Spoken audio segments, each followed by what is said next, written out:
আমরা কামনা বাসনার দ্বারা আমাদের চিত্ত বড় কলুষিত, মলিন।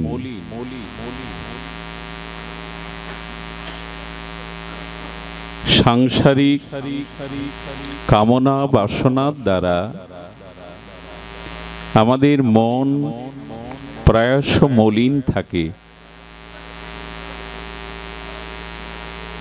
তো অনেকের অনুভূতি হলো এই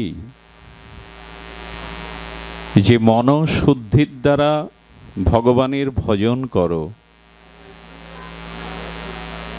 মনশুদ্ধি না হলে শ্রী ভগবানের দিব্য নাম, তার লীলা, এটি যথাযথ রূপে আরাধনা সম্ভব নয়।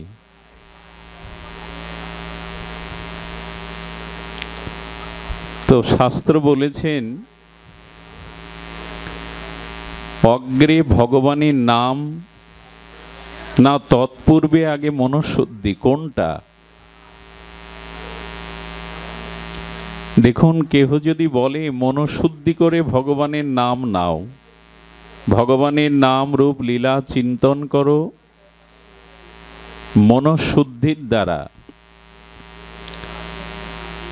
তো সমগ্র জীবনব্যাপী এই চেষ্টা সফল হওয়ার নয়। আগে মন শুদ্ধ হবে, তৎপরে ভগবানের নাম রূপ লিপ্ত লীলা স্ফুরণ হবে, এটি সম্ভব নয়।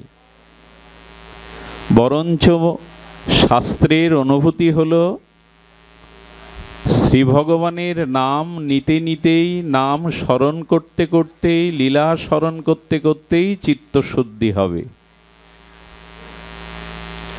আগে চিত্তশুদ্ধি পরে ভগবানের নাম, এটি সম্ভব নয়। অগ্রে ভগবানের নাম লও, নাম নিতে নিতে চিত্তশুদ্ধি, চিত্তে ভগবানের নাম রূপ লীলা স্বাভাবিক, শত স্বাভাবিক উদয় হবে। যেমন যে জল অশুদ্ধ, যে জল তার নির্মলতা হারিয়েছে, সেই জলে যদি আপনি ফিটকিরি দানা দিয়ে দেন, তবে সেই জল শুদ্ধ হয়, নির্মল হয়। তেমনি এই কামনা বাসনাগ্রস্ত চিত্তে যদি ভগবানের নাম গ্রহণ করা যায়, তবে ভগবানের নামের দ্বারাই চিত্ত শুদ্ধি হয়ে যায়। এমন নয় যে আপনি চিত্ত শুদ্ধি করে ভগবানের নাম নেবেন। শ্রী ভগবানের চিন্ময় দিব্য নাম হলো সমস্ত সাধনার সার। যত সাধনাঙ্গ আছে, বিশেষ এই কলিযুগে সর্বসাধন শিরোমণি হলো ভগবানের দিব্য নাম। নাম সংকীর্তনং যস্য সর্বপাপ প্রণশনম প্রণম দুঃখ সমনস্তাং হরিং পরম। আমাদের পাপ আছে, অপরাধ আছে, বিষয় বাসনা আছে, আমাদের চিত্ত মন মলিন, কামনা বাসনায় জড়িয়ে ভোগ বাসনায় বড় মলিন। এই জন্য নামই একমাত্র সর্বাত্ম সাধন শিরোমণি, যে নামের দ্বারা আমরা পাপ মুক্ত হতে পারি, অপরাধ মুক্ত হতে পারি, চিত্ত নির্মল করতে পারি। দেখুন, যে বস্তুর নাম আছে তার রূপ আছে, যার রূপ আছে তার একটি নামও আছে। নাম এবং রূপ অভিন্ন। কোনো বস্তু থাকতে গেলে তার নাম থাকতে হবে, আর কোনো বস্তুর নাম থাকলে তা বস্তুরূপে পরিগণিত হবে। এই জন্য ভগবানের নামের মধ্যে সাক্ষাৎ ভগবান নামই অভিন্ন স্বরূপে বিদ্যমান। এই জন্য নাম স্মরণ এলেই ভগবানের সচ্চিদানন্দ রূপ স্মরণ আসবেই। তো এই জন্য নামের সাথেই ভগবানের দিব্য রূপ লীলা অভিন্ন রূপে আছে। নাম গ্রহণের সাথে সাথে সেই রূপ বা লীলাগুলো স্ফুরণ স্বাভাবিকভাবে প্রকাশিত হয় বা প্রকাশ হয়। এই জন্য ভগবানের দিব্য নাম এই বিশেষ কলিযুগে একান্ত আশ্রয় নেওয়ার কথা সমস্ত নিখিল শাস্ত্র, সমস্ত মহাজন আচার্যগণ বলে গেছেন।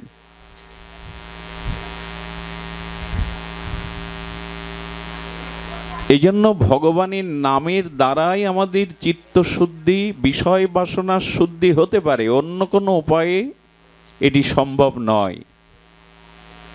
এই জন্য হরি নামের অর্থ করা হয়েছে চৈতন্য চরিতামৃতে। হরি শব্দের বহুত অর্থ দুই মুখ্যতম। হরি শব্দে নানা অর্থ দুই মুখ্যতম। কেউ যখন হরি বলে, কৃষ্ণ বলে, কৃষ্ণ কৃষ্ণ, রাম শ্রীরাম, যখন এই ভগবানের দিব্য নাম উচ্চারণ করে তখন একটি কম্পন আসে।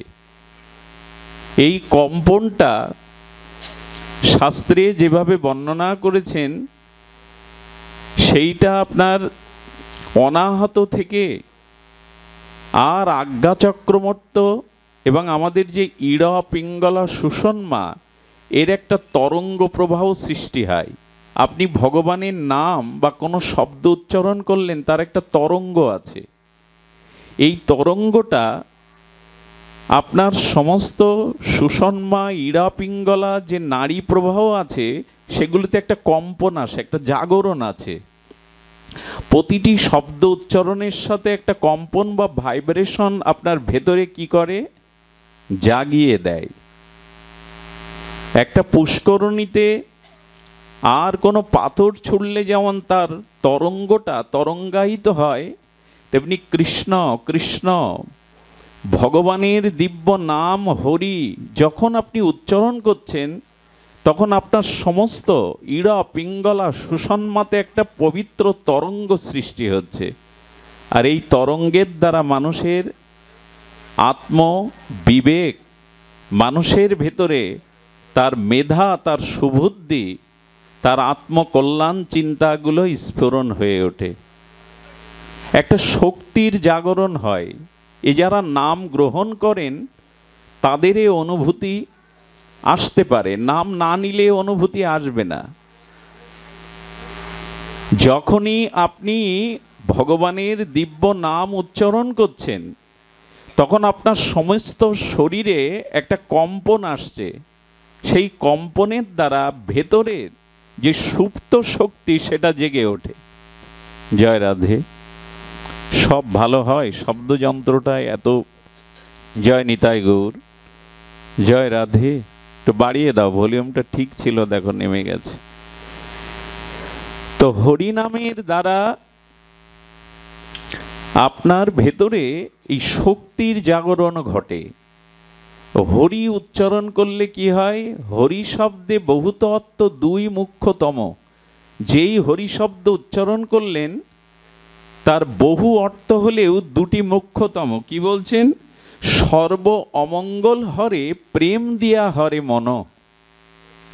বাহ, যেই আপনার জিহ্বায় আর হরি শব্দ উচ্চারিত হলো, সেই কি হলো, হরি শব্দের বহুত অর্থ দুই মুখ্যতম। সর্ব অমঙ্গল হরে প্রেম দিয়া হরে মন, উচ্চারণের সাথে সাথে আপনার সমস্ত অমঙ্গল হরণ করে নিল। যেই হরি বললেন, কৃষ্ণ বললেন, ভগবানের দিব্য নাম উচ্চারণ করলেন, আপনার অমঙ্গল হরণ করে নিল। নামের এই মহিমা কিন্তু অতিশয়োক্ত নয়। হরি বলবার সাথে সাথে, ভগবানের দিব্য নাম নেওয়ার সাথে সাথে অমঙ্গল হরণ হয়। এবং কি হয়, সর্ব অমঙ্গল হরণের সাথে সাথে প্রেম দিয়ে ভগবান আপনার মনটাকে হরণ করে নিয়ে নেন। হরণ হয়ে যায়, আপনার মন চুরি হয়ে যায়, ভগবান নিয়ে নেন। এই জন্য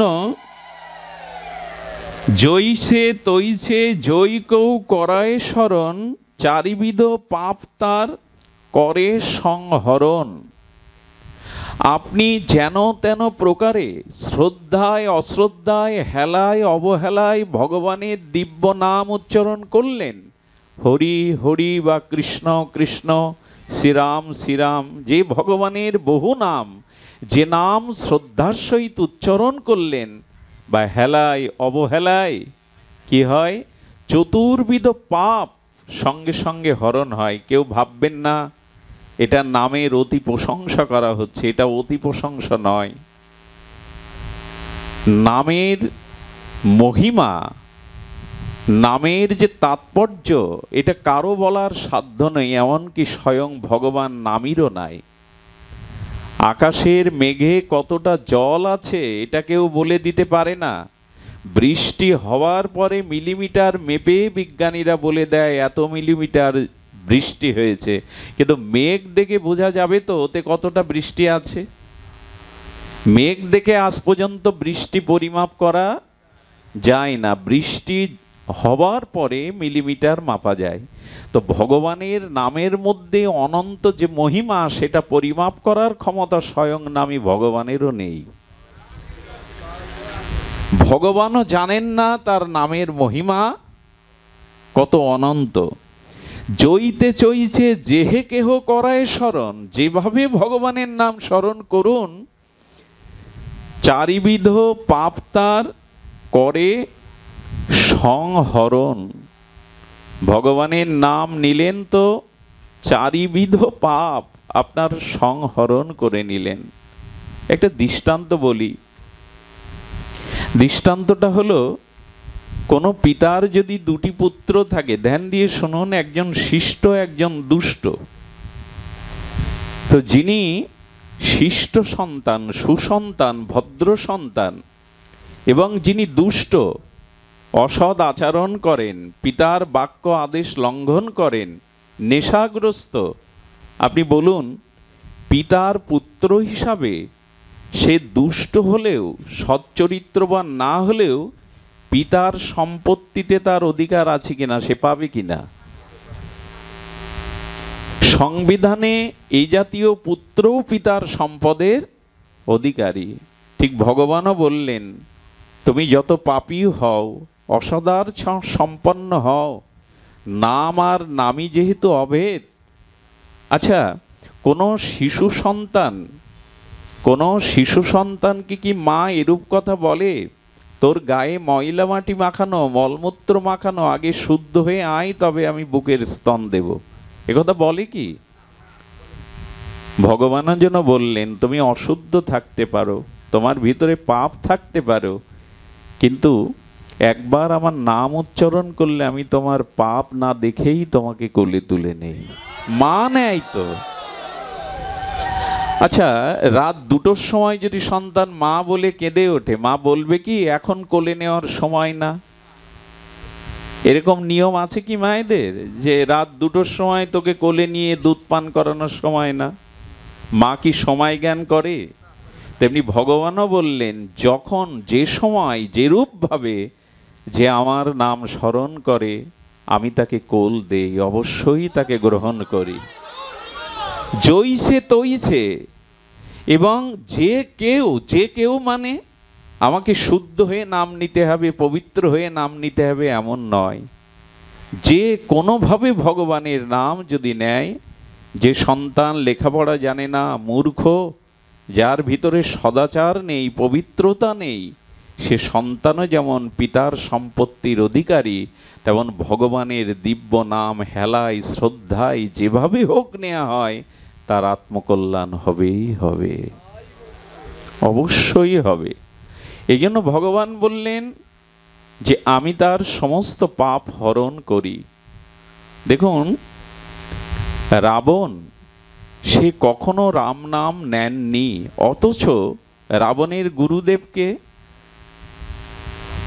রাবণ কার শরণাপন্ন হয়েছিলেন, কার আশ্রিত ছিলেন? ভগবান শিবের। দেবতাদেরও দেবতা হলো মহাদেব, তাই তো? উনি কি করতেন? পঞ্চমুখে ভগবানের সর্বদা নামই নিতেন। তো ভগবান শিবের বরে বলিয়ান হয়ে, ভগবানের শিবের শিষ্য হয়ে রাবণ কখনো রামের নাম নিত না। যখনই রাম সম্পর্কে কিছু জিজ্ঞাসা করতেন তখন রাবণ সংকেতে বলতেন ওই বনবাসী তপস্বী কেমন আছে, রাম নাম নেবে না। বনবাসী তপস্বী কেমন আছে, বনবাসী বা তপস্বী ইঙ্গিতে বলতেন, কিন্তু নাম নিতেন না। ভগবান শঙ্কর চিন্তা করতেন আমার শিষ্য হয়ে আমি পঞ্চমুখী ভগবানের দিব্য নাম সর্বদা জপ স্মরণ করি, অথচ আমার শিষ্য হয়ে রাবণ একবারও রাম নাম নিল না। তো ভগবান শঙ্করের এমন একটি চিন্তা ছিল, জীবনে একবারও যদি রাবণ রাম এই শব্দ উচ্চারণ করে তাহলে আমার আশ্রয় নেওয়া ধন্য হবে, তার জীবন কোথাও না কোথাও ধন্য হবে। তবে হ্যাঁ, রাবণ একবার রাম বলেছিল, যেদিন রামের বাণ বুকে বিদ্ধ করে, নাভিতে বিদ্ধ করে, সেই মৃত্যুর আগে একবার রাম এই শব্দ রাবণের উচ্চারণ হয়েছিল।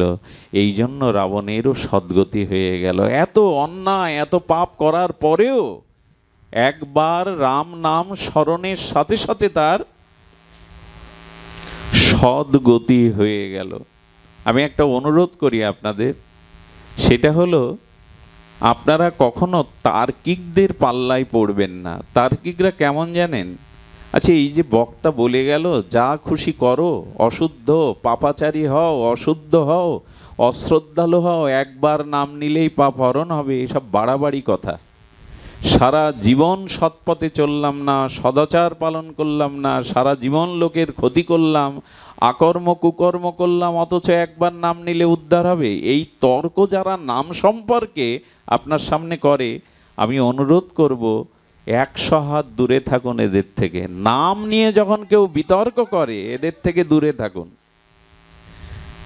আরো বলবো, যারা তর্ক করে তাদের থেকে সতর্ক হন, আর যারা বিতর্ক করে তাদের থেকে, কুতর্ক করে তাদের থেকে অনেক দূরে থাকুন। তারা আপনার মাথাকে এমন করে ঘুরিয়ে দেবে, সৎকর্ম নেই, সারা জীবন অন্যায় করলে পাপ করলে, অথচ ভগবানের নাম মৃত্যুর সময় নিলে উদ্ধার হবে, এসব বাচাল কথা, এটা অতিহায় সুক্ত কথা, এগুলো বানানো কথা। এই কুতার্কিক যারা, আপনি তাদের থেকে বহু দূরে থাকুন। বরঞ্চ এটা বিশ্বাস করুন, সারা জীবন যদি ভগবানের স্মরণ না হয়, পাপময় জীবন হয়, তবু মৃত্যুর সময় একবার নামে যে উদ্ধার হয়, এর বহুত প্রমাণ শাস্ত্র দিয়ে গেছেন। আমি যদি একটা যুক্তি দেই আপনাদের, মনে হয় আপনাদের স্মৃতিতে, আপনাদের চিন্তনে এটা কাজে আসবে। আচ্ছা, পরীক্ষার হলে সারা বছর একটি ছাত্র পড়েনি, কিন্তু মেধাবান একটি ছাত্র তার পাশে বসে লিখছিল, সে যদি তাকে নকল করে করে লেখে সব প্রশ্নের উত্তর, পাশ করবে কি না? পড়েছে সারা বছর, পাশ করার কথা তার, কিন্তু নকল করে যদি সে ফাঁকি দিয়ে সব লিখতে পারে, পাশ করবে কি না? নাম্বার দেবে কি না? তো সারা বছর না পড়ে পরীক্ষার সময় নকল করে যদি পাশ করতে পারে, সারা জীবন ভগবানকে স্মরণ না করেও মৃত্যুর সময় যদি একবার ভগবানের নাম স্মরণ হয়, ভগবান অবশ্যই তাকে পাস নাম্বার দিয়ে দেবেন। তবে আশাটা, ভগবানের নাম আসাটা এ সময় সম্ভব হয়ে ওঠে না। এই জন্য অজামিল যখন নারায়ণ বলছেন ভগবান নারায়ণকে না, চতুর্ভুজ বৈকুণ্ঠ বিলাসমূর্তি ভগবানকে ডাকছেন না। এই পাপী থেকে অতি পাপী, মহাপাপী অজামিল ডাকছেন যমের ভয়ে তার পুত্র অজামিলকে। কিন্তু কি অদ্ভুত নাম মহিমা! স্বয়ং বৈকুণ্ঠ বিলাসমূর্তি নারায়ণ তার 4 জন দূতকে বলছেন, তাড়াতাড়ি যাও, অজামিলকে বৈকুণ্ঠে নিয়ে এসো। আরে কি অবাক করা বিষয়! যমদূতগণ হাত জোড় করে বলছেন, প্রভু আপনার আদেশ এ দাসগণ চিরকাল প্রস্তুত পালন করতে, কিন্তু যাকে আনতে বলছেন একজন গেলে তো হয়, আমাদের 4 জনকে কেন পাঠাচ্ছেন? ভগবানের দূতগণ 4 জন যাবে কেন এক অজামিলের জীবাত্মাকে আনতে? বলো, তোমরা শোনোনি? ও নারায়ণ বলছে, আর আমার নামের অক্ষর 4টি, নারায়ণ। যদিও গোবিন্দ বলতো তোমাদের 3 জন যেতে হতো, যদি হরি বলতো তোমাদের 2 জন যেতে হতো, যদি মধুসূদন বলতো 5 জনকে আমি পাঠাতাম, যেহেতু নারায়ণ শব্দ 4 অক্ষরের, এই জন্য তোমরা 4 জন ওকে আদর করে আমার কাছে নিয়ে এসো। ভগবানের 4 জন দুধ লাগে নাকি নিয়ে যেতে, কিন্তু এক একটি নামের অক্ষরে ভগবান এত প্রসন্ন হয়েছে 4 জনকে পাঠাচ্ছেন। যমদূতগণ তারা করজোড়ে নিবেদন করছেন, প্রভু ও আপনাকে স্মরণ করেনি, ও স্মরণ করেছে ওর পুত্র নারায়ণকে, তাও যম ভীতিতে, আর ভীতি হয়ে সন্ত্রস্ত হয়ে ওর পুত্র নারায়ণকে ডেকেছেন। ভগবান তখন বললেন, ও কাকে ডেকেছে জানি না, তবে ও আমাকেই স্মরণ করেছে। আচ্ছা, সর্বজ্ঞ ভগবান জানে না অজামিল কাকে ডাকছে? একটু কথা বলুন। জানে না? কেন ভগবান বলছেন যে ও আমাকেই ডেকেছে? ভগবান তখন বলছেন, শোনো, তোমরা যদি নারায়ণ হিসাবে ওর ছেলেকে মনে করো, তবে আমি বলবো ওর ছেলে নারায়ণ নকল নারায়ণ, আসল নারায়ণ আমি। এই জন্য আমারই দায়, আমারই কর্তব্য ওকে আমার কাছে আনা, উদ্ধার করা। বলে কেমন নকল ওর পুত্র নারায়ণ? বলেন 100 বছর আগে ওর পুত্র ছিল না, 100 বছর পরেও থাকবে না, আর ওর ছেলের ওর পিতার উদ্ধার করার ক্ষমতা নাই। কিন্তু আমি ছিলাম অনাদিকালে, আমিও অনাদিকাল থাকবো, এই জন্য আমি আসল নারায়ণ। তোমরা যাও, ওকে আমার কাছে নিয়ে এসো। এর থেকে নাম মহিমা কি থাকতে পারে? অজামিল হেন পাপ নেই, মহাপাপ নেই যে জীবনে করিনি। তবে এসব দৃষ্টান্ত অনেকেই বলেন 2-4 জনের বেলায় আমরা দেখি, সবার বেলায় কি হয় না? ভগবান জানালেন যে নামের এমন অনন্ত মহিমা, যদি কেউ নিতে পারে তাহলে মঙ্গল প্রাপ্ত হবেই। দেখুন, নামে 4 প্রকারের পাপ নষ্ট হয়। একটু ধ্যান দিয়ে শুনুন। আমাদের জীবন তো স্খলিত পতিত জীবন। আমরা যতই শুদ্ধভাবে চলতে চাই, যতই সৎভাবে জীবনযাপন করতে চাই, যতই কামনা বাসনাকে এড়িয়ে যেতে চাই, বর্তমান কাল কবলিত অন্ধকার সময়ে এটি সম্ভব নয়। এই জন্য ভগবানের নাম আমাদের একটা ভরসা জাগায়, একটা আশা জাগায়। 4 প্রকারের পাপ হলো, প্রথম পাতক। পাতক মানে পাপ। এরপরে বলা হয়েছে মহাপাপ, অতিপাপ আর অতিপাপক, পাপক, মহাপাপ আর মহাপাতক। এই 4 প্রকারের পাপ ভগবানের নামের দ্বারা সেই পাপ দূর হয়। যদি অতিপাপীয় হয়, মহাপাপীয় হয় এবং যদি পাতকীয় হয়, এই 4 প্রকারের পাপ যাদের আছে, ভগবানের দিব্য নামের দ্বারা এই 4 প্রকার থেকে তারা মুক্ত হয়। শুধু কি তাই? একটা মার্মিক কথা বলি, যদি ধ্যান দিয়ে শোনেন।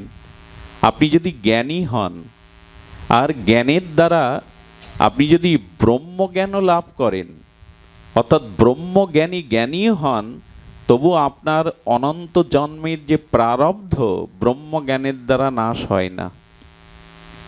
আপনার আমার পূর্ব জন্মের কর্মের যে প্রারব্ধ, সেই কর্মফল ব্রহ্মজ্ঞানের দ্বারাও স্খলন হয় না, নিষ্ক্রিয় হয় না। কারণ ব্রহ্মজ্ঞানের থেকে আপনার প্রারব্ধ আরও বলবান। কিন্তু ভগবান বলেছেন যে ভগবানের নামের দ্বারা প্রারব্ধ নষ্ট হয়। যেটা ব্রহ্মজ্ঞানের দ্বারা হয় না, সেটি প্রারব্ধের দ্বারা হয়। কারণ ভগবানের নাম নিলে ভক্তি হয়, আর ভক্তি হলে ভগবান কি করে জানেন? খুব মন দিতে হবে। ভক্তি হলে ভগবান তাকে কি করেন? নিরোধ আর বিরোধ, দুটো শব্দ আছে। কি কি বললাম? নিরোধ আর বিরোধ। আপনি যদি ধ্যানী হন, তপস্বী হন, যোগী হন, আপনি যদি তীর্থ পরিভ্রমণ করেন, দানশীল হন, তবে সেই দান, ধ্যান, তপস্যা, যাগযজ্ঞের দ্বারা আপনার চিত্তকে আপনি নিজে নিরোধ করতে পারবেন। জ্ঞানের দ্বারা, ধ্যানের দ্বারা, তপস্যার দ্বারা আমাদের যে মনোবৃত্তি, চিত্তবৃত্তি, এটা যোগীরা নিরোধ করে।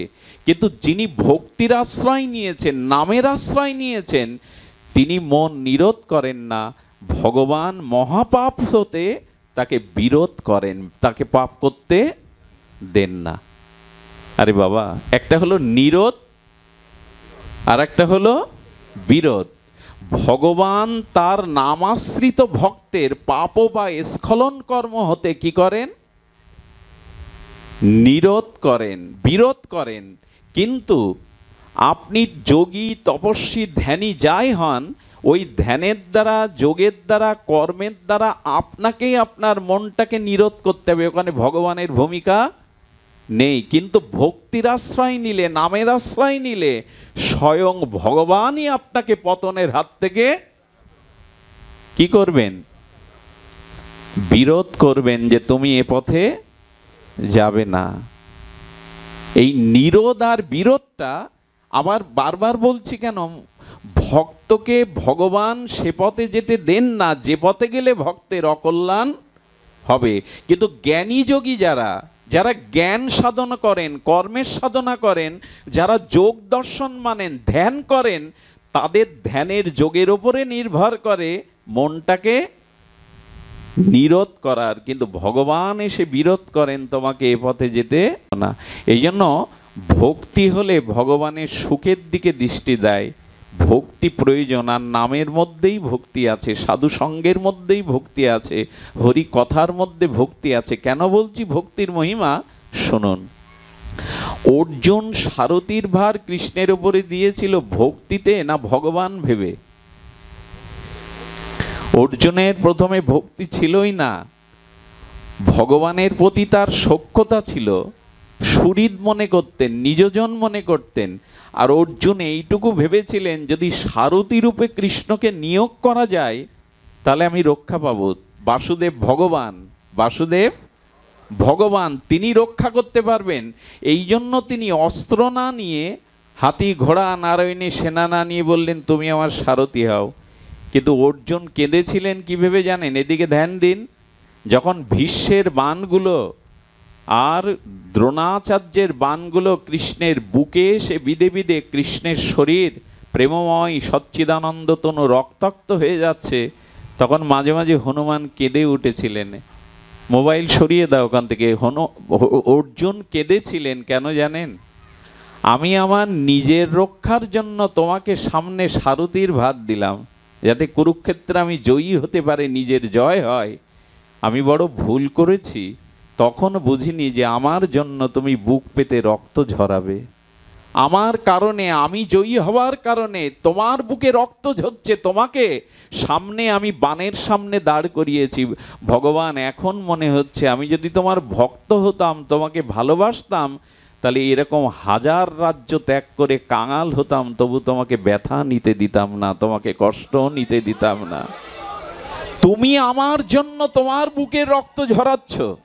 যখন ভক্তি আসবে আপনার, তখন ভগবানকে আপনার জীবনে জয়ী হওয়ার জন্য কাজে লাগাবেন না, তখন ভগবান সুখের দিকে আপনার দৃষ্টি যাবে। তিনি যেন আনন্দ পান, সুখ পান। আর যখনই ভগবানের সুখের দিকে ভক্তের দৃষ্টি যায়, তখনই ভগবান ভক্তকে নিরোধ করেন। কিভাবে জানেন? কুরুক্ষেত্রে কি ভগবান শ্রীকৃষ্ণের অস্ত্র ধারণের কোনো প্রতিজ্ঞা ছিল যে আমি অস্ত্র ধরব? আদৌ ছিল না।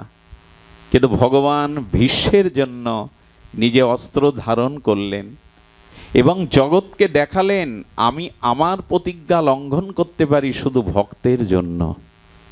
এই জন্য আমি যদি বলি অর্জুন আমার ভক্তের বিনাশ নেই, এ কথা কেউ মেনে নেবে না, কারণ আমি আমার কথা রক্ষা করতে পারি না। অর্জুন, তুমি উদ্গত ঘোষণা করো আমার ভক্তের বিনাশ নেই, কারণ ভক্তের কথা রক্ষা করতে আমি স্বয়ং ভগবান আমার প্রতিজ্ঞাকেও, সংকল্পকেও আমি লঙ্ঘন করি।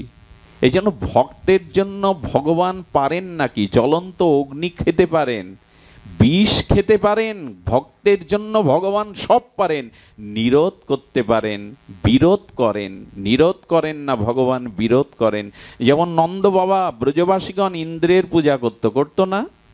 ভগবান এখানে কি করলেন? বিরোধ করলেন কি না? যে আমার পিতামাতা বৃদ্ধ ব্রজবাসীদের পূজা ইন্দ্র নেবে?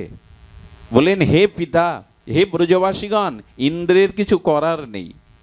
নন্দ বাবা বললেন আমরা ইন্দ্র যাগ করলে ইন্দ্র খুশি হয়ে বৃষ্টি দেবে, আর বৃষ্টির দ্বারা তৃণ গুম্ন লতাগুলো পল্লবিত হবে, আমাদের গাভীগুলো খাবে, তাতে আমরা দুগ্ধ পাবো, ইত্যাদি ইত্যাদি।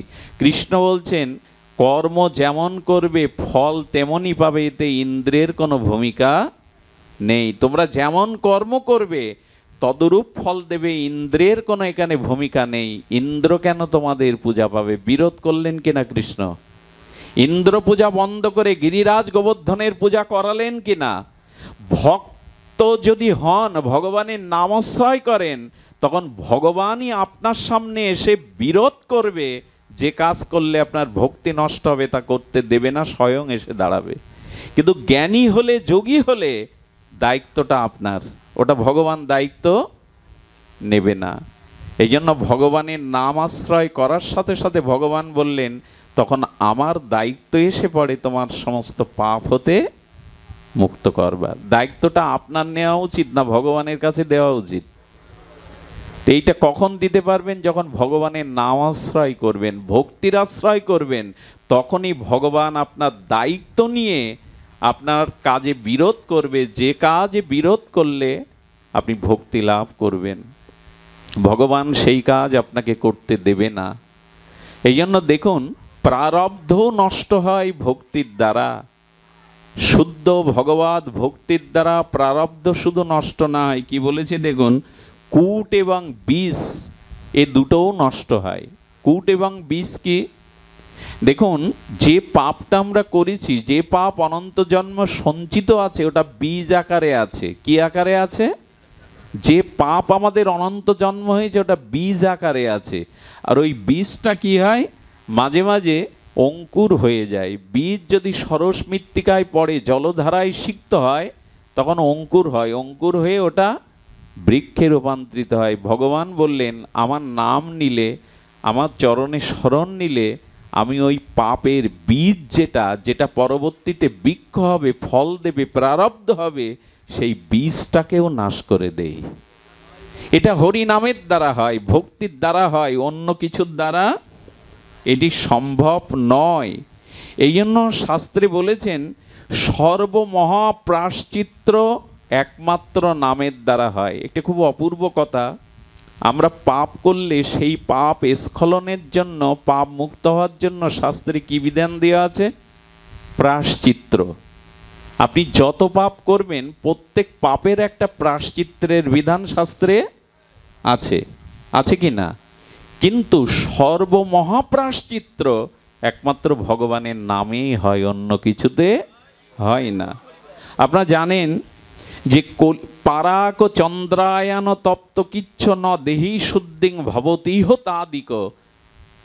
এই যে চন্দ্রায়ন শুনেছেন না? মানুষ মরছে না, রোগ যন্ত্রণায় কষ্ট পাচ্ছে বছরের পর বছর, তখন মানুষ কি প্রায়শ্চিত্ত করে?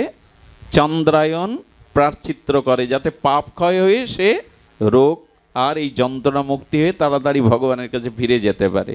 তো চন্দ্রায়ন আছে, পারাক্য আছে, এমন অনেক প্রায়শ্চিত্ত আছে। কিন্তু কলিযুগে শাস্ত্রে বলছেন, কলৌ সংকীর্তন নেব গোবিন্দ নাম ভবতীব যাদৃক। সমস্ত প্রায়শ্চিত্তেরও মহান প্রায়শ্চিত্ত ভগবানের নামে। নামই হলো প্রকৃত প্রায়শ্চিত্ত। অন্য কোনো চন্দ্রায়ন ব্রত করে বা অন্য কোনো প্রায়শ্চিত্ত করে আপনি কতটা কলিযুগে মুক্ত হতে পারবেন জানি না, তবে সর্বমহা প্রায়শ্চিত্ত ভগবানের নামে। আহা, বলছেন ভগবানের নাম উচ্চারণের সাথে সাথে আপনার সর্বমহা প্রায়শ্চিত্ত, শব্দটা দিয়েছেন সর্বমহা প্রায়শ্চিত্ত। একবার নামে যতটা পাপ হরণ করতে পারে, আপনার ক্ষমতাও নেই, শাস্ত্র বলছে আপনি ততটা পাপ। এ কথাগুলি তো জানা। বললেন তোমার কাছে নতুন করে কি শুনবো, এ তো শুনছি সারা জীবন। শুনছি বটে, কিন্তু কথাগুলি সিদ্ধান্ত রূপে আমাদের হৃদয়ে দৃঢ় করতে হবে। আমরা দৃঢ়তা আনতে পারি না, শিথিলতা এনে ফেলি।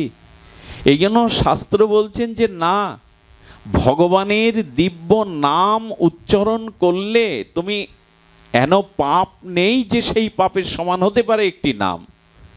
এই জন্য নামে বিশ্বাস আনুন, নামে আপনার মানে আস্থা আনুন, শ্রদ্ধা আনুন। নামে এগুলি হয়। নাম মহিমা আজ পর্যন্ত ব্যক্ত করার সামর্থ্য কার আছে জগতে? নাম মহিমা ব্যক্ত করবার সামর্থ্য জগতে কারো নাই।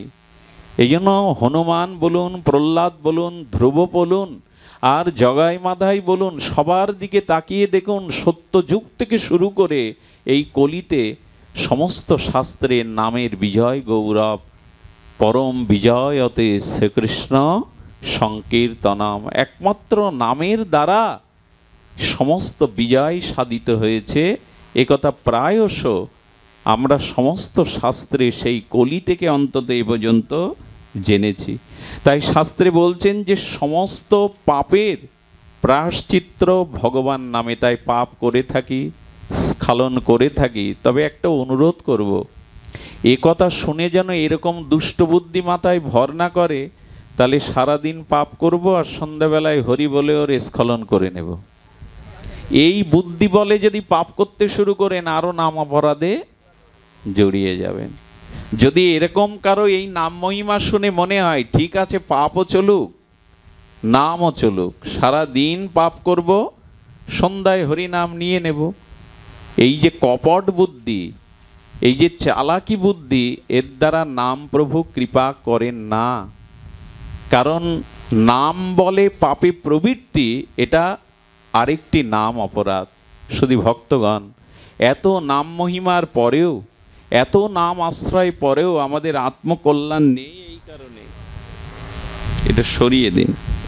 আমাদের আত্মকল্যাণের বাধা এই কারণে যে নাম আমরা অপরাধ যুক্ত করেই নাম নিচ্ছি। নামে যদি অপরাধ চলতে থাকে তাহলে জানবেন সেই নামের দ্বারা আমাদের প্রেম হতে বিলম্বিত হবে। হবে কৃপা হবে, তবে বিলম্বিত হবে।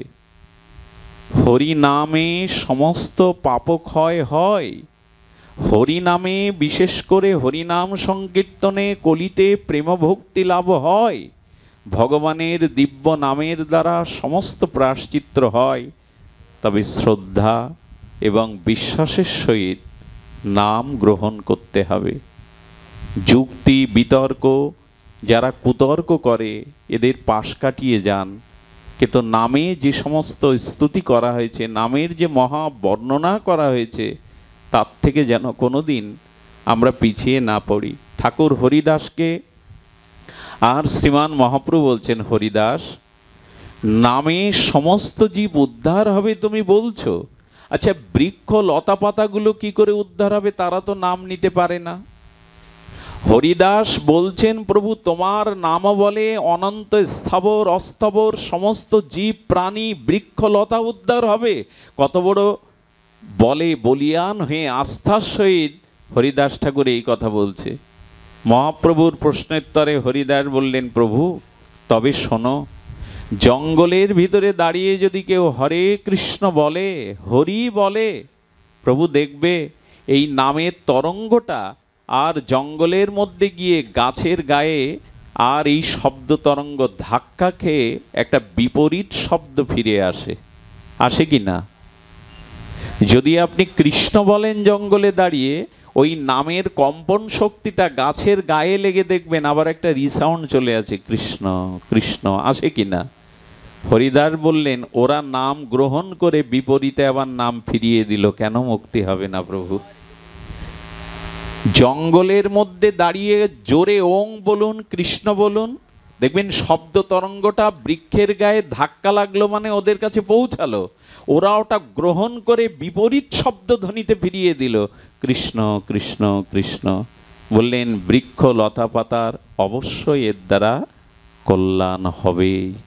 হরিদাস ঠাকুর বলে চলেছেন, প্রভু তোমার এই নামে যে বৃক্ষলতা উদ্ধার হয়, শুধু কি তাই, হিংস্র জীবজন্তুকেও তুমি তো ঝাড়খণ্ড জঙ্গলে, ঝাড়িখণ্ড জঙ্গলে তুমি নাম দিয়ে তাদের কৃপা করেছ।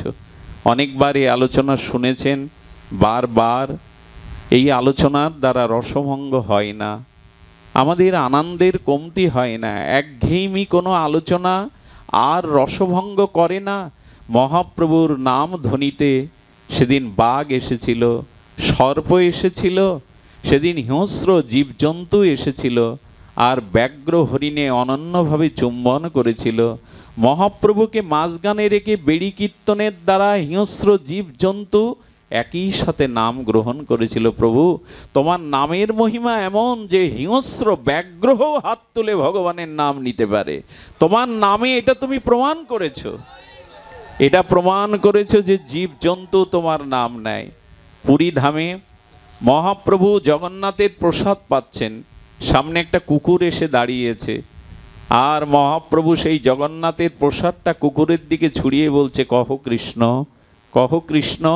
কুকুরটা, তাদের তো হাত নাই, সেই পা দুটো উঁচু করেই চিৎকার করে করে মহাপ্রভুর সাথে সেও কৃষ্ণ বলতে চেষ্টা করছে, সেও ভগবানের নাম নিতে চেষ্টা করছে। প্রভু, হিংস্র জীবজন্তু বৃক্ষলতা যারা নাম পাবে, নামের দ্বারা এ জন্মে তাদের উদ্ধার হবেই হবে।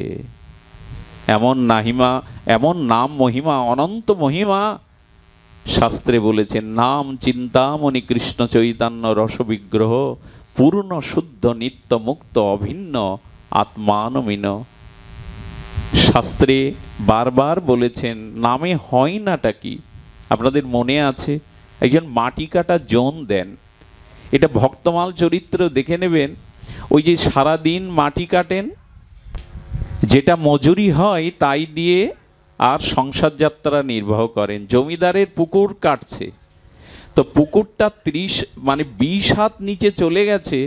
হঠাৎ পুকুর কাটতে কাটতে আর চোরাবালিতে পুকুর সমস্ত ধসে পড়ে যারা 4-5 জন ছিল নিচে কাজ করছিল তারা চাপা পড়ল। এই চাপা পড়ার পরে কি বলবো আপনাদের, যখন এহেন দুর্ঘটনা ঘটল, জমিদার পুকুরটা বুঝিয়েই দিল। ওখান থেকে আর উদ্ধার 20 হাত তলে ওই চাপা পড়া মাটিতে তাদের উদ্ধার 4-5 দিন চেষ্টা করেও না হয়েও তাদের মৃত ঘোষণা করা হলো। কিছু অর্থ সহযোগিতা করা হলো মৃত ব্যক্তির পরিবারকে।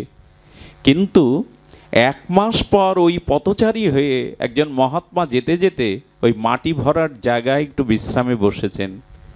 বিশ্রামে বসার সাথে সাথে দেখছেন মাটির অভ্যন্তর থেকে শব্দ ভেসে যাচ্ছে, কৃষ্ণ কৃষ্ণ কৃষ্ণ। এই শব্দ উনি কান পেতে, মাটির বুকে কান পেতে শুনলেন, স্পষ্ট নাম ধ্বনিত হচ্ছে। উনি প্রথমে জমিদারকে, গ্রামবাসীকে জানালেন, নিশ্চয়ই কোনো জীবিত মানুষ এর মধ্যে আছে। বলে 1 মাস আগে 20 হাত মাটির তলে চাপা পড়ে 5-7 দিন চেষ্টার পরে যাদের উদ্ধার করেনি তারা কেউ বেঁচে নেই। কথাটা চলে গেল সরকারের কাছে। সরকারের তরফ থেকে কোনো প্রাণী জীবিত আছে কিনা বাঁচানোর জন্য নতুন করে খনন শুরু হলো। 20 হাত গর্তের তলে যা দেখা গেল তা একমাত্র নাম মহিমাই সম্ভব। দেখা গেল ওই মাটি চাপা পড়ার সাথে সাথে যিনি ওই মাটি বইতে বইতে হরে কৃষ্ণ দিব্য নাম উচ্চারণ করছিলেন, মাটি ধস পড়ার সাথে সাথে একটা গর্তের মতো জায়গায় বসে পড়লে ওপরে মাটিটা দাঁড়িয়ে যায়, এবং তার মধ্যে বসে উনি এই 1 মাস নামামৃত আস্বাদন করে পান করছেন, এবং ভগবান তাকে কৃপা করে ওখানে এই নাম অমৃতের দ্বারা বাঁচিয়ে রেখেছে, জীবন শক্তির দ্বারা। যদি বলেন আমি গল্প শোনাতে এতটা পথ এসেছি, নয়, এটা নাম মহিমার এক দৃষ্টান্ত। যখন তাকে বের করা হলো, দেখলো ধ্যানস্থ হয়ে ভগবানের দিব্য নাম নিয়ে চলেছেন। এই 1 মাস তিনি সুরক্ষিত রয়েছেন নাম প্রভুর দায়। হয় না কি বলতে পারেন, কি হয় না নামে? আরে একজন মুসলমান শিকারী জঙ্গলে গেছেন, তিনি শিকারি গিয়ে বনশূকরের আক্রমণে পড়েছেন। আপনারা জানেন বনের বনশূকরগুলো বাঘের থেকে প্রায় হিংস্র হয়। যখন ওকে হত্যার জন্য দাঁত বসিয়ে দিতে যাবে, তখন এই শিকারী, মুসলমান শিকারী, শূকর তাদের জন্য হারাম। এই জন্য কয়েকবার উনি পদাঘাত করছেন ছাড়িয়ে নেওয়ার জন্য, আর বলছে হারাম ছাড়, হারাম ছাড়, হারাম ছাড়। এই 3 বার হারাম উচ্চারণের সাথে সাথে বুনো শূকরটি তাকে আক্রমণ থেকে রেহাই দিয়ে মাথা নিচু করে চলে গেলেন।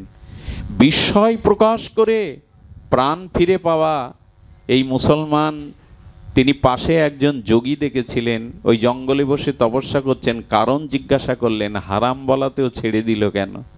হেসে বললেন, তুমি নিজেও জানো না, যদি কোনো দামি ঔষধ খাওয়া পড়ে, অজান্তে যদি কোনো মহা ঔষধি খাওয়া পড়ে, তবে ঔষধ জেনে খান আর না জেনে খান, ভেতরে গিয়ে ক্রিয়া করবে কিনা?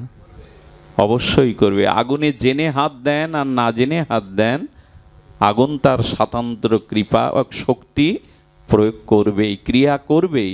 তেমনি তুমি ভগবানের নাম নিয়েছো বললে হারাম আবার ভগবানের নাম হলো কি করে? বললেন হা মানে আরতি, আর রাম ভগবানেরই নাম, ওই নামই তুমি উদ্ধার পেয়েছো, হা রাম। হাটা আরতি এবং ভগবানের নাম রাম থাকায় তুমি জীবন পেয়েছো। উনি চিন্তা করলেন নাম এত মহিমা, নামের এত মহিমা। আমি বলবো নাম বর্তমান যুগে সব সম্প্রদায়েরই দেওয়া আছে, সব সম্প্রদায়েরই। আমার নামাজ শব্দটার একটা অর্থ বলতে ইচ্ছা করে, নামাজ, ওখানে দেখবেন নাম শব্দটা বলা আছে। নামাজ শব্দের উচ্চারণ যদি করেন নাম আজ, আজই নাম নাও, এখনই নাম নাও, সময় নেই, নাম নাও। সমস্ত সাধনার মূল বিশেষ করে এই কলিযুগে ভগবানের দিব্য নামে। নামে হয় নাকি?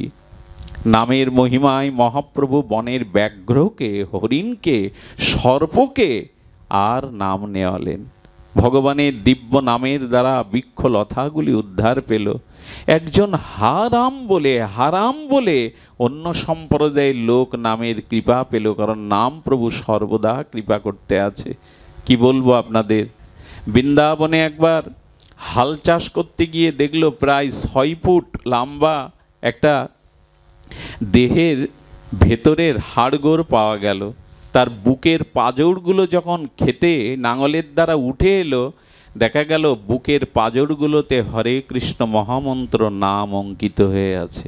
আচ্ছা, হাড়ে নাম লিখল কে?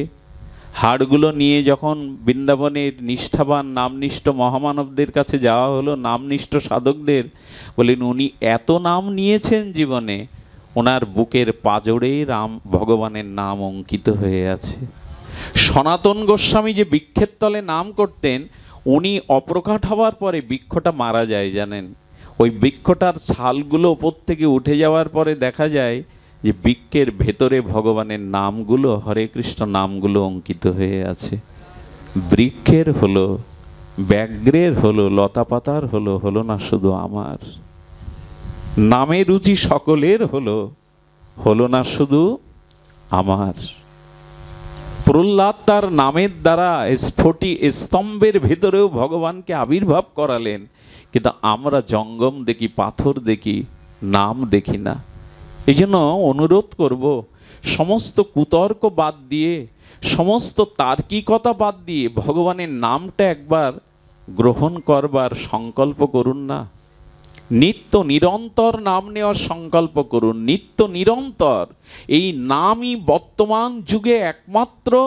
মহাপ্রভু বারবার বলেছেন, শিক্ষাষ্টকে তো তার এই কথাই বলায়, চেত দর্পণ মার্জনম ভবমহাদাবাগ্নি নির্বাপনম শ্রেয় কৌরব চন্দ্রিকা বিতারণং বিদ্যা বধূ জীবনাম।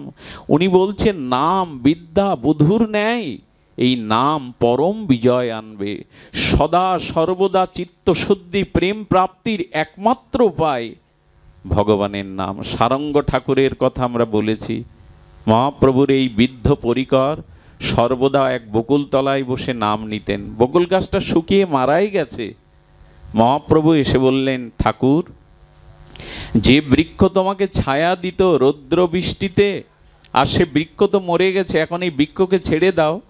বললো, বহুদিন ধরে নাম নিচ্ছি, ও আমার সাথী, ও আমায় ছেড়ে চলে গেলেও আমি ওকে ছাড়বো না।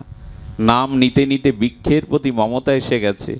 মহাপ্রভু তখন কি করলেন, মরা বকুল বৃক্ষটাকে জড়িয়ে হরে কৃষ্ণ যেই দিব্য নাম বললেন, মুহূর্তের মধ্যেই মরা বৃক্ষটা ফুল ফলে পল্লবিত হয়ে নবশাখা পল্লবিত হয়ে গেল।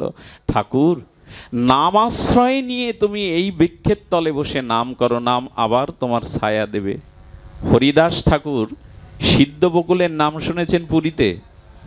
এই সিদ্ধ বকুল তলায় আজও মাঝে জানেন, কয়েক বছর আগে পুরীতে প্রলয়ঙ্কারী ঝড় হয়ে যায়, কিন্তু সেই ঝড়ে 3 তলার উপরে চিলেকোটাও যদি সেখান থেকে ধ্বংস হয়ে যায়, তবে জগন্নাথ মন্দিরের যেমন পতাকাটারও ক্ষতি হয়নি, বা জগন্নাথ মন্দিরের স্বর্গদুয়ারের পাশে হরিদাস ঠাকুরের সিদ্ধ বকুলের একটা ডালও ভেঙে পড়েনি। এবং সেই সিদ্ধ বকুলের মহিমা কি জানেন? ভেতরে ভেতরে কোনো অবয়ব শিকড় নাই, শুধু ছালটাই দাঁড়িয়ে আছে গত 550 বছর ধরে। এই বকুল বৃক্ষটার ইতিহাস হলো, হরিদাস ঠাকুর যখন পুরীতে আসবেন, মহাপ্রভু চিন্তা করলেন আমার হরিদাস নিষ্কিঞ্চন, জীবনে কখনো ঘর বাঁধেনি, হরিদাস কখনো গৃহ তৈরি করে থাকেনি, আর এই রোদ বৃষ্টি ধরে 3 লক্ষ নাম হরিদাস করবে। তাই জগন্নাথের প্রসাদী আর বকুলের দন্তকাষ্ঠটা মহাপ্রভু হাতে নিয়ে ওই বালির মধ্যে রোপণ করে দিলেন। আর মনে মনে বললেন, আমার হরিদাস নিষ্কিঞ্চন, হরিদাসকে ছায়া দিও, ফুল দিও, হরিদাসকে আশ্রয় দিও, সে তো ঘর বাঁধেনি কখনো। সঙ্গে সঙ্গে সেই জগন্নাথের আর সেই বকুলের কাঠটি মহিরীয় বকুল গাছে রূপ নিল। তার তলায় ছায়ায় বসে হরিদাস সারাটা জীবন নাম নিয়ে গেছে সিদ্ধ বকুলে। আজও বর্তমান সেই সিদ্ধ বকুল। যারা পুরীতে যান, দয়া করে ঠাকুর হরিদাসের সমাধিস্থলে আর এই সিদ্ধ বকুলকে একটু স্পর্শ করে আসবেন। সেখানে আজও সিদ্ধ বকুল। যেদিন হরিদাস দেহত্যাগ করেন, অনন্ত লীলায় নিত্যলীলায় প্রবেশ করেন, সেদিন সিদ্ধ বকুল কি করেছিল জানেন? সিদ্ধ বকুল থেকে ঝরো ঝরো বিন্দু বিন্দু জল হরিদাসের মুখে পড়েছিল। কয়েকটা বকুল ফুল ঝরে ঝরে হরিদাসের বুকে পড়েছিল। সিদ্ধ বকুল বলেছিল, ঠাকুর তুমি চলে গেলে তোমার মতো 3 লক্ষ নাম আমাকে আর কেউ শোনাবে না। তাই তোমার যাওয়ার বেলায় আমি তোমাকে 2টি ফুল দিয়ে অশ্রু দিয়ে জানালাম, যদি বৃক্ষ জন্ম হয় তবে তোমার মতো ভক্ত যেন সেই বৃক্ষের ছায়াতে বসে হরিনাম করতে পারে। সিদ্ধ বকুল চোখের জল ফেলেছিল। নাম এত ভালোবাসতো যে সিদ্ধ বকুল দুবোটা চোখের জল দিয়ে ফুল দিয়ে হরিদাসকে বিদায় দিয়েছিল। শুনবেন নাম কতটা ভালোবাসে জগৎ স্থাবর জঙ্গম। শুনুন তাহলে, সমুদ্র তীরে যখন হরিদাসের দেহটা রাখলেন মহাপ্রভু, তখন মহাপ্রভু তাকিয়ে দেখছেন সমুদ্রের শা শা রবগুলো আরও বেড়ে গেছে, হু হু শব্দে, শা শা শব্দে। আর সেই তরঙ্গায়িত পুরীর সমুদ্রের ঢেউগুলো এসে হরিদাসের চরণকে বন্দনা করছে। সেই শা শা রবে মহাপ্রভু দেখলেন আজ পুরীর সমুদ্রও কেঁদে কেঁদে বলছে, ঠাকুর আমার তীরে বসে তুমি যে মধুর নাম শোনাতে, আর তো কেউ এমন করে নাম ভুলবে না। সমুদ্রও কাঁদছে, সমুদ্রের তরঙ্গ হরিদাসকে স্পর্শ করছে আর বলছে, ঠাকুর কে আর নাম শোনাবে আমায় এমনি করে। এই জন্য ভগবানের নাম স্থবর। এমনকি আপনারা জানেন ভগবানের নাম, এই নাম নিতে নিতেই তো পাষাণী অহল্যা পর্যন্ত পাষাণী থেকে মানবী হয়ে গেল। এ তো নামের কৃপায়, এ তো নাম মহিমায়। সারঙ্গ ঠাকুরকে মহাপ্রভু বলছেন, সারঙ্গ বিদ্ধ হয়েছ, তোমার আশ্রম কে দেখবে, তোমার গোপীনাথের সেবা কে করবে? একটা শিষ্য করো। নিমাই আমাকে কেন জ্বালাতন করো? শিষ্য আমি কাউকে করব না। শিষ্য করলে তাকে উদ্ধার করতে হয়, তাকে মুক্তি প্রেম ভক্তি দিতে হয়। আমি নিজের জ্বালায় জ্বলছি, তুমি আমাকে শিষ্য করতে বলো না। কিন্তু মহাপ্রভু বারবার বলছেন একজনকে শিষ্য করো। যাও নিমাই, জ্বালাতন করো না। কাল সকালে প্রভাতে যাকে দেখব তাকে শিষ্য করব, যাও হরিনাম দিয়ে শিষ্য করব। মহাপ্রভু হাসতে হাসতে চলে গেলেন। রাত ব্রাহ্ম মুহূর্তে, বিবাহ বরি শেষে ব্রাহ্ম মুহূর্তে সারঙ্গ ঠাকুর গঙ্গায় স্তুতি করছেন। স্নান করে আসতে গিয়ে দেখল মাজার কাছে একটা ভেলা এসে বেঁধে গেল, মশারি টানানো। সেই ভেলার মধ্যে 13 বছরের এক কিশোরের লাশ।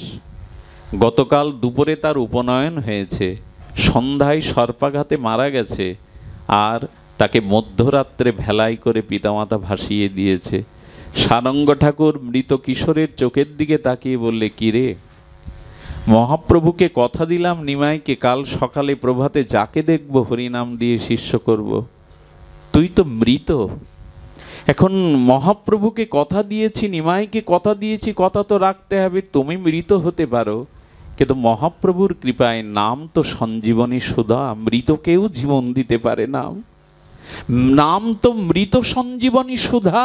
তবে এসো, সেই ভেলা থেকে কোলে করে নিলেন, গঙ্গায় অবগাহন করিয়ে গঙ্গার তীরে তার কর্ণে হরিনাম দিতে লাগলেন। কি বলবো আপনাদের, 500 বছর আগে ঘটে যাওয়া ঘটনা।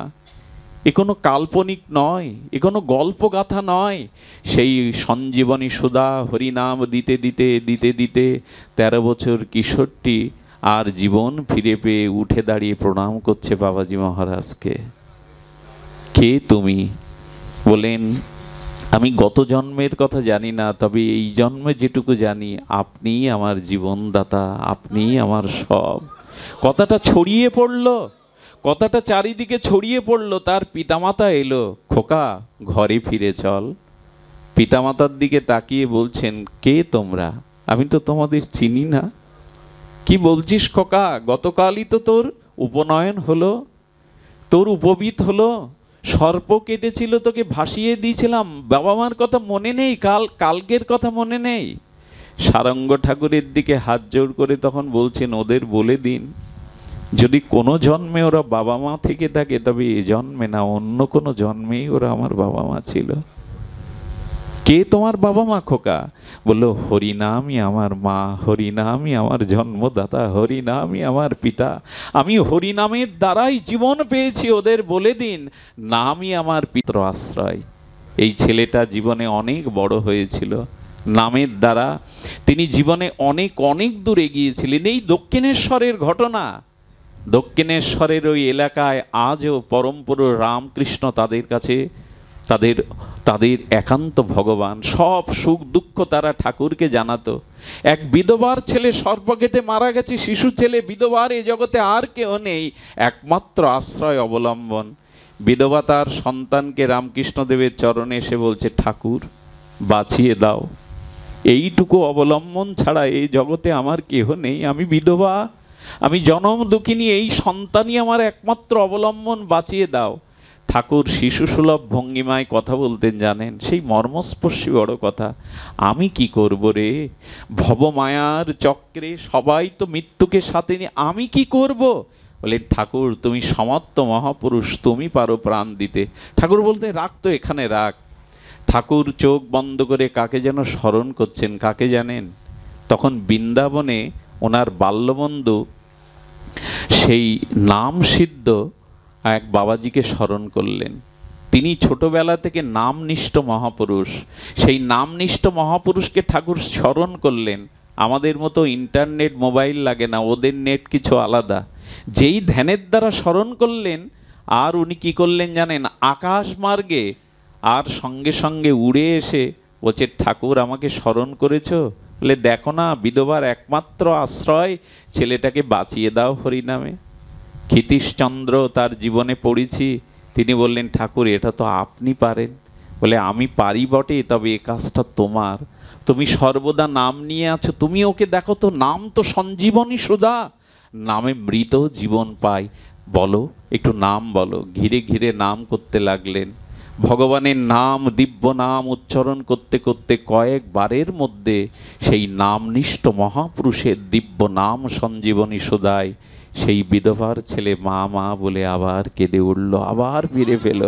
এই হলো নাম, এই হলো নাম। আমরা যে নাম নিচ্ছি, আমি জানি না কিভাবে আমরা নিচ্ছি, কিন্তু প্রকৃত নামের মহিমা এই। শুনবেন, বহুবার শুনেছেন, তবু বলি, যাদব আচার্যের স্ত্রী শিশু সন্তান কোলে নিয়ে আর সবজি আমানি করছেন। সেই লাউ সবজি আমানি করছেন যে মহাপ্রভুর ভোগ রান্না করে সেবা দেবেন। মহাপ্রভুর কীর্তন হচ্ছে নবদ্বীপের রাজপথে, তখন পথ সংকীর্তন, নগর সংকীর্তন, জাতীয় সংকীর্তনে মহাপ্রভু সারা নবদ্বীপে নাম বিতরণ করছেন। সেই নাম কর্ণে আসার সাথে সাথে কি ঘটল জানেন? আর যাদবাচার্য দৌড়ে মহাপ্রভুর নামে যোগদান করল। যাদবাচার্যের স্ত্রী সেই বাচ্চাটাকে কোল থেকে নামিয়ে স্বভাববশত তরকারি আমানি করছিলেন। আমানি হলো ব্রজ ভাষা, তরকারি প্রস্তুত করাকে বলে আমানি করা। ওই তরকারি প্রস্তুত করতে করতে স্বভাববশত যেই মহাপ্রভুর নাম একবার কানে প্রবেশ করেছে, আর এ জগতে নাই। এরই বলে নাম। নাম কর্ণ দিয়ে হৃদয়ে গেছে, তো এ জগতে আর সে বাহ্যিক সমস্ত চেতনা সে হারিয়ে ফেলেছে, ওই নামেই ডুবে আছে। অভ্যাসবশত মায়েরা তরকারি আমানি করছে, কি বলবো আপনাদের, সেই তরকারি রেখে নিজের 6 মাসের শিশু সন্তানকে হাতে নিয়ে নিল। আচ্ছা, সন্তানটা যখন বটিতে কাটতে যায় নিশ্চয়ই সন্তান চিৎকার করেছিল, কি বলবো আপনাদের, সন্তানটাই মা খান খান করে ধারালো বটিতে কেটে ফেললো। আচ্ছা, কাটবার সময় তো সন্তান ক্রন্দন করেছিল, মৃত্যুর মর্মোদ্বাদ যাতনায় কেঁদেছিল। কাঁদলে কি হবে, সে যে এই জগতে নেই। ওই এক মহাপ্রভুর নামে সে জগৎ ভুলে গেছে, বাহ্যিক তার কোনো সাড়াই নেই। ভগবানের নাম একবার কনে যাওয়ায় নামে এত মোহিত হয়ে গেছেন, বাহ্যিক চেতনা, দেহ চেতনা নাই। সন্তান কেটে কি করেছে জানেন, খণ্ডগুলোকে হাড়িতে জাল দিতে শুরু করেছে। আচ্ছা, একটা প্রশ্ন করি আপনাদের, মৃত ব্যক্তিকে জ্বালালে একটা দুর্গন্ধ আসে না? চিতাতে লাশ পোড়ালে একটা দুর্গন্ধ আসে না? সে গন্ধটা আসেনি, বলে আসলে কি হবে, সে তো এ জগতে আর নাই। নাম নিতে নিতে এ জগতে তার বাহ্যিক জ্ঞান নাই। যখন এমনি করে হাড়িতে জাল দিচ্ছে সন্তানকে, তার বাহ্যিক অভ্যাসবশত মায়েরা অনেক কাজ করে নেয়। অভ্যাসবশত করতে করতে সংকীর্তন বিশ্রাম দিয়ে যাদবাচার্য যখন ফিরে এসেছে, এসে দেখছে তার একমাত্র সন্তানের ছোট ছোট অংশগুলো, আঙুলগুলো পড়ে আছে, রক্তাক্ত দেহ, আর বাকি অংশটুকু হাড়িতে জাল দিচ্ছে। স্ত্রীর দিকে তাকিয়ে দেখে কোন জগতে হারিয়ে গেছে, এ জগতে আর নাই। উনি বুঝলেন নাম ওকে এ জগতে রাখিনি, নাম ওকে টেনে নিয়ে গেছে অন্য জগতে। উনি বুঝতে পেরে স্ত্রীকে প্রথমে ধাক্কা দিয়ে ফেলে দিলেন। ধাক্কা দিয়ে মাটিতে পড়ে যাওয়ার পরে চেতনা ফিরে বলছে, আমার খোকা কই, আমার খোকা তো আমার কাছেই ছিল, বলো আমার খোকা কই? বললো, ডাইনি, পাষাণী রাক্ষসী খোকাকে কেটে খাবে বলে জাল দিচ্ছ, ওই দেখো উনানের ওপরে তোমার খোকার লাট জ্বলছে। বলতে পারেন, মা যদি নিজে হাতে এই কাজ করে, হাড়িটা নামিয়ে বারবার কাঁদছে, ওগো আমি এ কাজ করিনি, আমার দ্বারা, কোনো মায়ের দ্বারা এ কাজ হতে পারে না। আরে তুমিই তো কেটে তাকে খাবে বলে রাক্ষসী পাষাণী তাকে জাল দিচ্ছ। সঙ্গে সঙ্গে স্বামীর দুটো হাত ধরে চোখের জলে বলছে, আমি বিচার চাই। সন্তান হত্যা করে কার কাছে বিচার চাও? বিচার চাই মহাপ্রভুর কাছে। কেন এমন নাম করে যে নাম মায়ের কানে এলে মা সন্তানকে কেটে ফেলে, তবু মায়ের সাড়া থাকে না? আমি বিচার চাই, কেন নিমাই এমন নাম করে? আমি তো নিজে কিছু করিনি জানো, আমি হারিয়ে গেছিলাম, আমার দেহাবেশ ছিল না, চলো আমরা বিচার চাই। কি বলবো আপনাদের, হাড়িটা মাথায় নিয়েছে যাদব আচার্য। আর ঠিক সেই মুহূর্তে নিতাই চাঁদ, অবধূত অবধূত নিত্যানন্দ ঠাকুর হরিনাম করতে করতে সপরিকর নিয়ে আসছেন। ঠাকুরের সামনে গিয়ে হাড়িটা নামিয়ে যাদবাচার্য বলছে, ঠাকুর আর নাম নিতে হবে না, প্রভু নামে জীবন দেয় না, নামে জীবন কেড়ে নেয়, নামে জীবন কেড়ে নেয়, এই তাহার প্রমাণ। নিত্যানন্দ প্রভু প্রথমে বুঝতে পারছিলেন না, হাড়ির দিকে তাকিয়ে দেখে জ্বলন্ত পোড়া শিশু। কি হয়েছে যাদব, বলো আমাকে, বলো আমাকে। বললেন, নাম নিতে নিতে আজ এই কাজ হয়েছে, নাম জীবন দেয় না প্রভু, নাম জীবন কেড়ে নেয়। হাড়িটাকে নিয়ে নিত্যানন্দ প্রভু মাঝখানে রাখলেন, রেখে ভক্তদের বললেন, একটু বেড়ি কীর্তন করো তো, সকলে মিলে একটু সংকীর্তন করো তো। বেশি দিন আগের ঘটনা নয়, 500-550 বছর পৃথিবীর ইতিহাসে এমন কিছু বেশি দিন নয়। নিত্যানন্দ প্রভু নাম নিচ্ছেন, আর নাম নিতে নিতে, নাম নিতে নিতে, নাম নিতে নিতে কি হলো জানেন? সেই হাড়ির মধ্যে থেকে অখণ্ড শিশু কৃষ্ণ কৃষ্ণ বলে কেঁদে উঠল, কৃষ্ণ কৃষ্ণ কেঁদে উঠল। সেই জীবন্ত শিশুকে নিত্যানন্দ প্রভু কোলে নিয়ে বললেন, মা, মারে, নামের কৃপায় ওকে ফিরে পেয়েছিস, আজ থেকে আমি ওর নাম করলাম কৃপাচার্য। ভগবানের নামের কৃপায় পেয়েছিস, আগামী ভবিষ্যতে একজন নামনিষ্ঠ মহাপুরুষ হবে ও, আজ থেকে ওর নাম কৃপাচার্য। এই হলো বর্তমান যুগে নামের মহিমা। আমরা উপলব্ধি করি না কেন জানেন? নামের প্রতি আমাদের আস্থা বিশ্বাস নাই, তা যদি করতাম না, এত কিছু করতে পারতাম না। সেই পশু বলি দিয়ে আর অনেক কিছু করে এসব করতে পারতাম না, অনেক কিছু করতে পারতাম না যদি নামের প্রতি বিশ্বাস শ্রদ্ধা আসতো। একটা নিবেদন করেই পাঠ বিশ্রাম করি, নাম যেভাবে হোক নিন।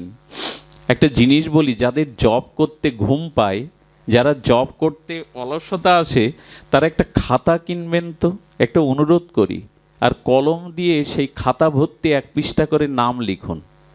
দেখুন, নাম জপ করার থেকে নাম লেখাতে আরও বেশি ক্রিয়া হয়। ক্রিয়া হয় এই জন্য, নাম যখন লিখতে যাবেন তখন ভেতরে শব্দটা উচ্চারণ হবে না, কৃষ্ণ নাম উচ্চারণ হচ্ছে, আর নাম দর্শনও হচ্ছে। লিখলে নামটা চোখে দর্শনও হচ্ছে, তাহলে জপও হচ্ছে, আবার দর্শনও হচ্ছে, আবার লেখাতেও নামটা নেওয়া হচ্ছে। 3টে ক্রিয়া একই সাথে হয়। এই জন্য জপের থেকে নাম লেখাটার মধ্যে আরও মহিমা আছে। এই নাম লিখতে থাকুন। আমাদের উত্তর ভারতে একজন শেঠ ছিলেন, অত্যন্ত ধনী ব্যক্তি, মামলা মকদ্দমা অর্থবিত্তের মধ্যে পড়ে আছে, নাম নেওয়ার সময় নাই। এক রাম ভক্ত বাবাজি মহারাজ বললেন, বাবা এক কাজ করো তো, আসলে তুমি বাড়ি গিয়ে একটা খাতার পৃষ্ঠা একটু জয় সিয়ারাম জয় সিয়ারাম এই নামটা লেখো। আপনাদের বলবো কি, কয়েকদিন লিখতে লিখতে নাম প্রভু তাকে এত কৃপা করলেন, একদিন বাড়ি এসে দেখে পৃষ্ঠা আর নাই। তখন ওনার নেশাটা এমন চড়ে গেছে, হাতে কলম দিয়ে পৃষ্ঠা নাই তো কি হয়েছে, আলমারি খুলে দেখে ওনার সাদা একটা পাঞ্জাবি ছিল, সেই পুরো পাঞ্জাবি রেপিটোপিট নাম লিখে ফেললেন রাতভর। নাম ওকে কৃপা করেছে। এই জন্য হরিদাস ঠাকুরকে যখন বলা হয়েছিল তুমি নাম ছাড়ো, কাজী যখন বললেন নাম ছাড়ো, ঠাকুর হরিদাসের এই প্রসিদ্ধ কথা, আমি নাম ছাড়তে চাই, নাম আমাকে ছাড়ে না। একবার নিয়ে দেখুন, নামকে একবার আশ্রয় করে দেখুন, আপনি নাম ছাড়তে চাইলেও নাম আপনাকে ছাড়বে না, অজপা নাম হতেই থাকবে। আপনি ঘুমিয়ে পড়লেও আপনার হৃদ স্পন্দনে প্রতিটি নিঃশ্বাস প্রশ্বাসে ভগবানের নাম হবেই হবে। এই জন্য মৎস্য কুর্ম বরাহ রাম বামন নৃসিংহ যেমন অবতার, তেমনি ভগবানের নামও অবতার। দেখুন, কেউ যদি কৃষ্ণকে রামকে নৃসিংহদেবকে মৎস্য কুর্ম অবতার মনে করেন, এরা অবতার, ঠিক সেই সাথে সাথে নামও অবতার। নাম নামায়তি ইতি, নাম তাকেই বলে যিনি নামীকে নামান, নামীকে যিনি নামিয়ে আনেন তার নাম নাম, নামীকে যিনি নামিয়ে আনেন নাম নামায়তি ইতি নাম, নাম নামিয়ে আনেন। এই জন্য আপনাদের কাছে অনুরোধ, ভগবানের দিব্য নাম নিতে থাকুন। নামের কথা আপনাদের কি বলবো, নাম স্বয়ং ভগবানের কি মহিমা দেখুন। ব্রজে আমাদের শ্রী গোবিন্দ একদিন ছুটে ছুটে চলেছে, যাকে দেখছে সখীদের বলছে, রাধারানী কোথায় বলতে পারো, রাধারানী কোথায় বলতে পারো। ললিতা বিশাখা সখী সঙ্গে প্রেমময়ী করুণাময়ী রাধারানী আসছিলেন। নিকুঞ্জ কাননের কাছে আসার সাথে সাথে ললিতা বিশাখা আর রাধারানীকে একটু আড়ালে রেখে বলছে, রায় প্রেমময়ী প্রাণেশ্বরী, তুমি একটু এই কুঞ্জের মধ্যে লুকিয়ে থাকো তো, আমরা শ্যামসুন্দরকে নিয়ে একটু আনন্দ করি। শুনছেন তো মন দিয়ে? হ্যাঁ, রাধারানীর এই ভগবান শ্রীকৃষ্ণ নামের, ভগবানও তো তার নামের কি মহিমা নিজে কিভাবে আস্বাদন করেছেন দেখুন।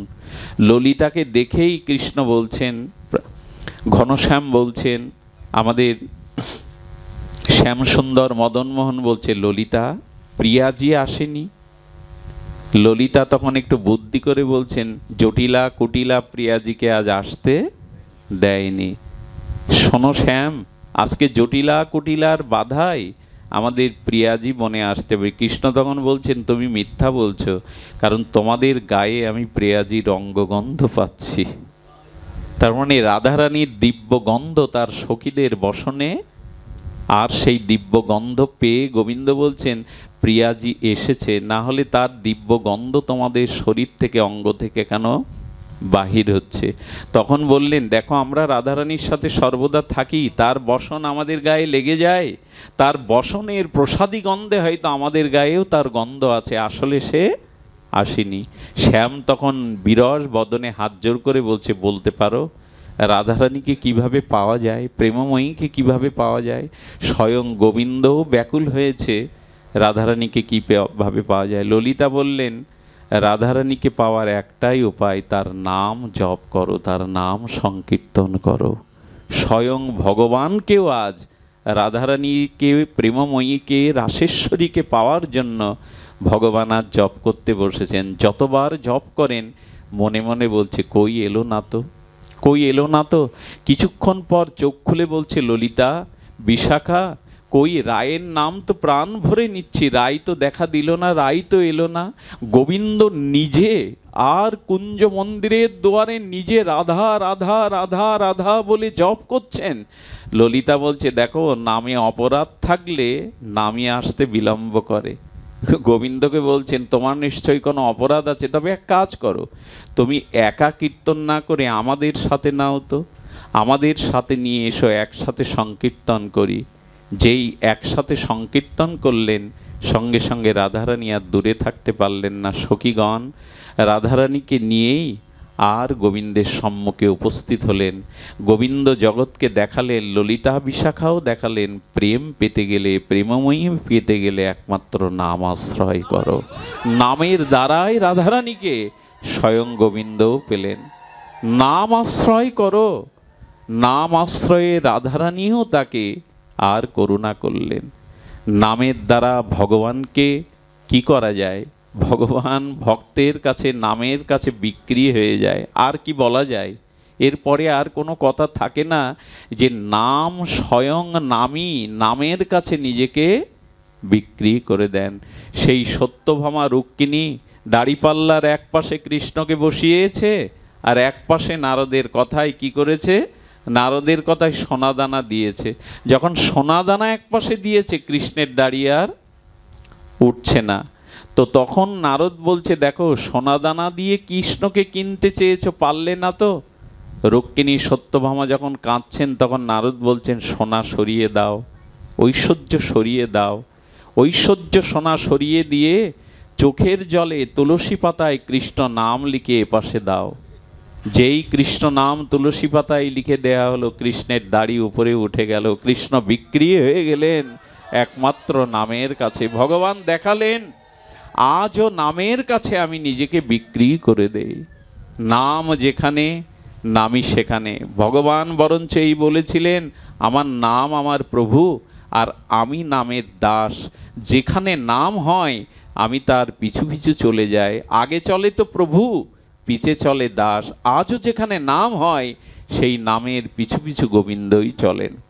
আমি এই এলাকা সম্পর্কে জানি না, আমাদের অশোকদা, চামেলি মাতা, আমাদের যে গোপালগঞ্জের ভক্তরা, মুকসেদপুরের ভক্তরা বলেছেন। তবে এখানে যতটুকু জানি, এখানে এই সরল পল্লী গ্রামে আপনাদের এত তাপদহের মধ্যে হরিকথায় এই মাদিস জীবাধমের সামান্য নরক নর্দমার কীট, অজ্ঞ অথম অশাস্ত্রীয়, আপনারা যে নাম মহিমা এতক্ষণ ধরে বসে শুনবেন, এটাও অভূতপূর্ব।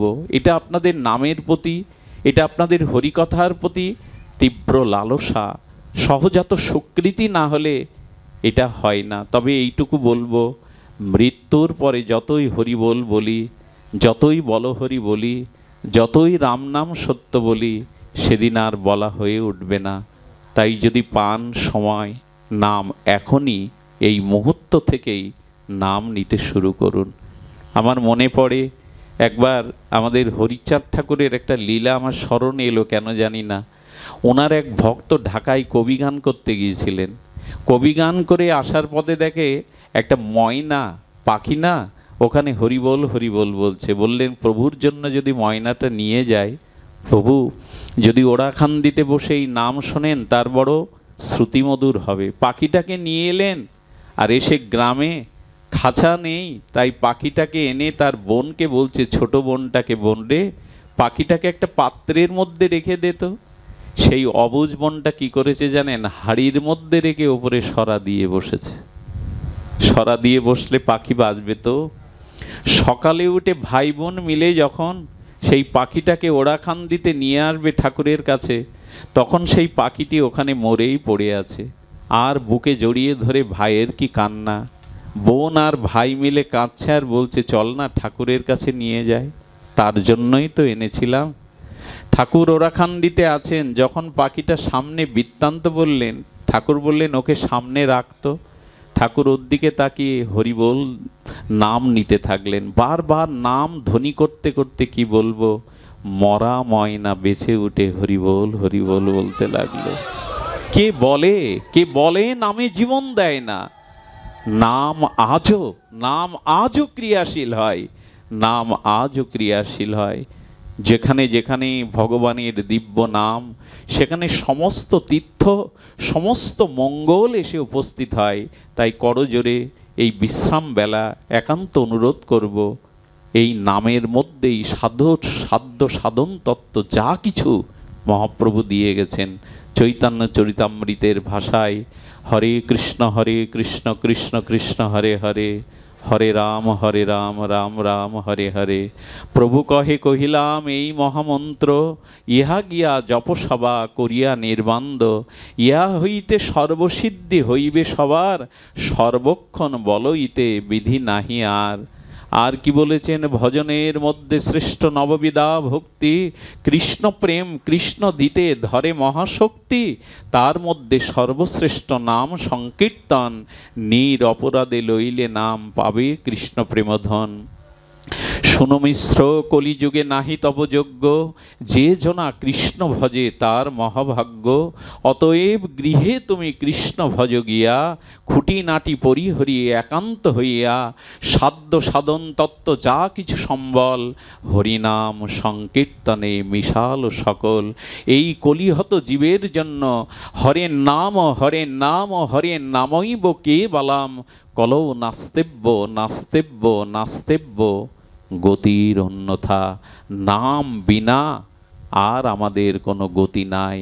বায়ু গন্ধ বিনা, গন্ধ কুসুম বিনা, কুসুম ভ্রমর বিনা, ভ্রমর রাগ বিনা, রাগ ভাব বিনা, ভাব প্রেম বিনা, প্রেম হরি বিনা, আর মনুষ্য জন্ম বিফল হরির নাম বিনা। বায়ু গন্ধ ছাড়া থাকতে পারে না, গন্ধ কুসুম বা ফুল থেকে ছাড়া আসে না, আর কুসুম ভ্রমর ছাড়া থাকতে পারে না, ভ্রমর রাগ ছাড়া থাকতে পারে না, রাগ ভাব ছাড়া হয় না, ভাব প্রেম ছাড়া হয় না, প্রেম হরি ছাড়া হয় না, আর মনুষ্য জীবন কখনো সফল হয় না হরির নাম ছাড়া। এই জন্য দয়া করে নাম আশ্রয় করুন। নাম সমস্ত সারাত্ম শিরোমণি।